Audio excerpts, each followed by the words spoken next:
السلام علیکم ورحمۃ اللہ وبرکاتہ۔ الحمد للہ رب العالمین والصلاة والسلام علی رسول الامین نبینا محمد وعلی آلہ وصحبہ اجمعین وبعد۔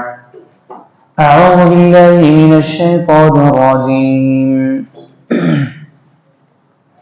ما اصاب من مصیبۃ الا بإذن اللہ ومن یؤمن باللہ یہد قلبہ اللہ بكل شيء عليم وأطيعوا الله وأطيعوا الرسول فإن توليتم فإنما على رسولنا البلاغ المبين الله لا إله إلا هو وعلى الله فليتوكل المؤمنون۔ سورہ تغابن کی 3 آیتیں ہیں۔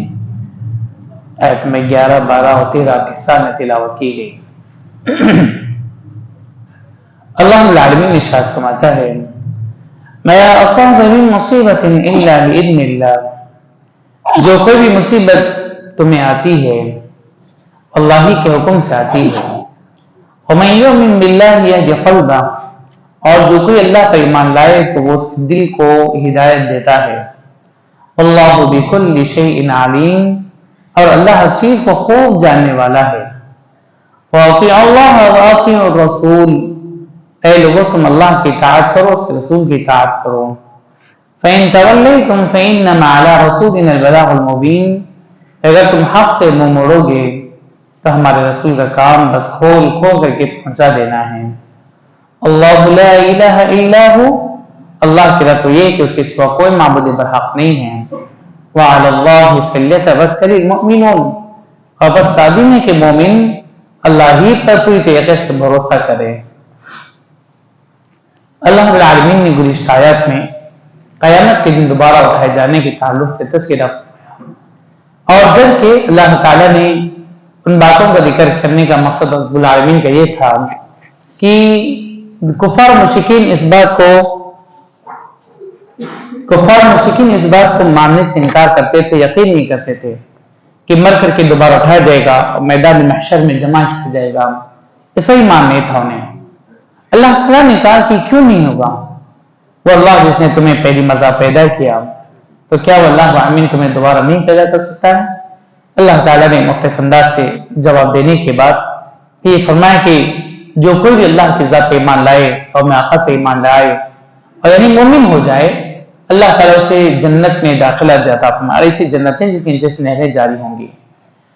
اللہ العالمین نے اس کے بعد مزید یہاں بھی ذکر فرما رہا ہے کہ دنیا میں انسان کو جو بھی تکالیف پہنچتی ہیں، مصیبتیں پہنچتی ہیں، ان میں سے بہت ساری چیزوں کا تعلق یہ ہوتا ہے، یعنی پہلی بات یہ کہ وہ اللہ کے حکم سے ہوتی ہے۔ پہلی چیز تو یہ ہے کہ وہ اللہ ہی کے حکم سے ہوتے ہیں، اللہ کی اجازت کے بغیر وہ چیز انسان کو نہیں پہنچتی، چاہے وہ بطور آزمائش پہنچے یا بطور سزا پہنچے، گناہوں کے سبب، خطاؤں کے سبب اللہ تعالیٰ اس کو ایسے دے، یعنی کہ بطور آزمائش مومن کے حق میں جو عموماً ہوتی ہے۔ اللہ نے کہا کہ جو بھی مصیبت آتی ہے وہ اللہ ہی کے حکم سے آتی ہے، اور جو کوئی اللہ پہ ایمان لے آئے، وَمَن یُؤْمِن بِاللَّهِ یہد قلبہ، جو کوئی اللہ پہ ایمان لائے تو اسے دل کو ہدایت دیتا ہے۔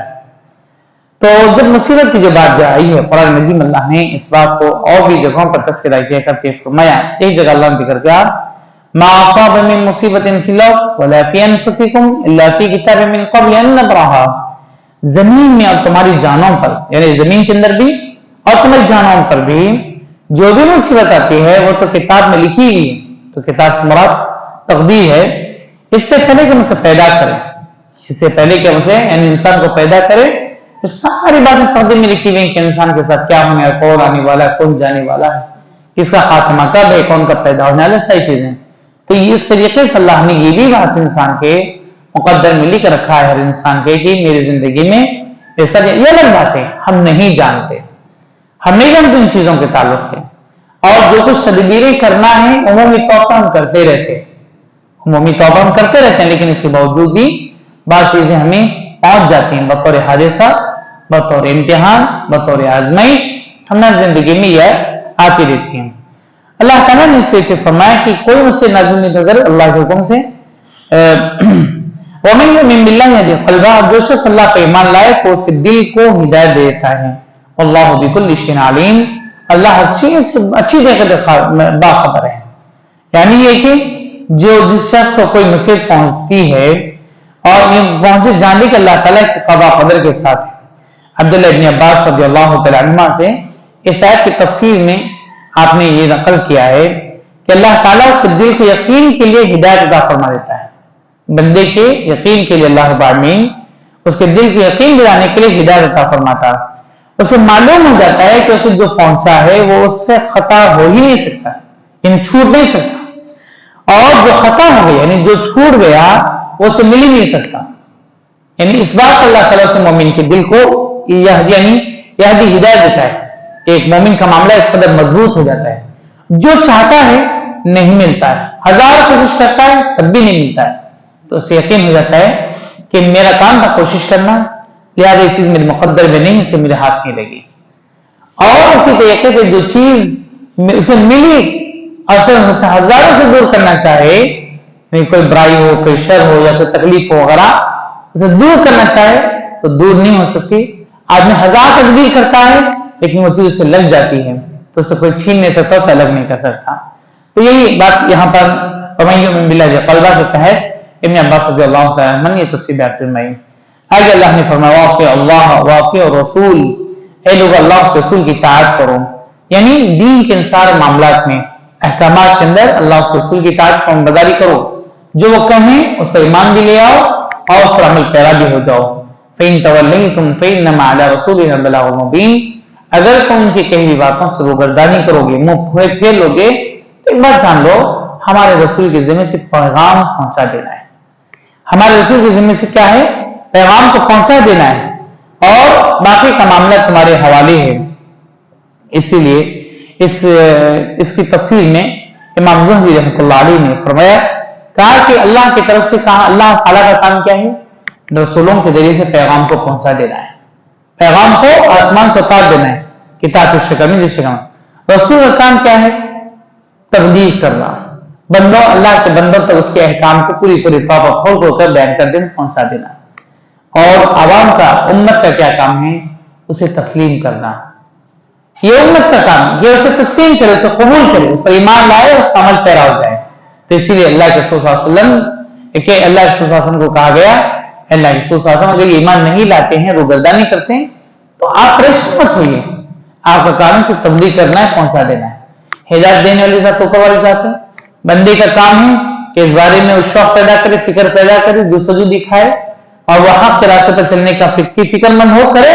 اللہ کا اس کے لیے خیر کا راستہ اور ہدایت کا راستہ اس کے لیے آسان کر دیتا ہے. اللہ تعالیٰ نے یہ مزید ارشاد فرمایا، کہا کہ اللہ لا الہ الا ہو، اللہ کے علاوہ کوئی حقیقی معبود برحق نہیں، اللہ کے علاوہ کوئی حقیقی معبود برحق نہیں. اور اللہ فلیتوکل المؤمنون، اے مومنو، اگر تمہیں بھروسہ کرنا ہے کسی کی ذات پر کامل طور پر، اللہ کی ذات ہے، اور اللہ کی ذات پوری طور پر یقین، بھروسہ کامل طور پر جیسے ہونا چاہیے، اللہ ہی کی ذات پر تم بھروسہ رکھو. اللہ تعالیٰ تمہارے لیے خیر کے دروازے کو، اس لیے اللہ نے جیسے دوسرے فرمایا وَمَن يَتَوَكَّلْ عَلَى اللَّهِ فَهُوَ حَسْبُهُ، جو اللہ کی ذات پر پوری طور پر بھروسہ کرتا ہے اللہ اس کے لیے کافی ہو جاتا ہے، ہر معاملے میں اس کا مددگار ہو جاتا ہے، اس کے لیے راہیں ہموار کرتا ہے. یہ اللہ کا وعدہ ہے. کبھی کبھار بہت سارے وقت میں ایسا ہوتا ہے کہ آدمی جو ہے اللہ کی ذات پر بھروسہ کرتا تو ضرور ہے، لیکن اس کے لیے مقدرات میں بہت تاخیر سے خیر لکھا ہوتا ہے، کیونکہ وہ آزمائشیں اس کے لیے امتحان ہوتی ہیں، آزمائش ہوتی ہیں. اللہ تعالیٰ سے امتحان لینا چاہتا ہے. بہرحال یہ سب اسباب، یہ سب ذریعے ہوتے ہیں، ان چیزوں کو بھی سمجھنا ضروری ہوتا ہے. اللہ تعالیٰ سے دعا ہے رب العزت ہم تمام کو اللہ کی ذات پر کامل یقین رکھنے والا ہمیں بنائے. رب العالمین ہمیں دنیا کے اندر ایمان اور استقامت کے ساتھ ہمیں زندگی گزارنے کی اللہ تعالیٰ توفیق عطا فرما، اور اللہ تعالیٰ ہمیں جو بھی مصیبتیں لاحق ہو رہی ہیں رب العالمین اسے ہم سے دور بھی فرما، اور وہ اگر ہمارے لیے بطور امتحان ہے تو اس میں ہمیں کامیابی عطا فرما. آمین. السلام علیکم و رحمۃ اللہ وبرکاتہ.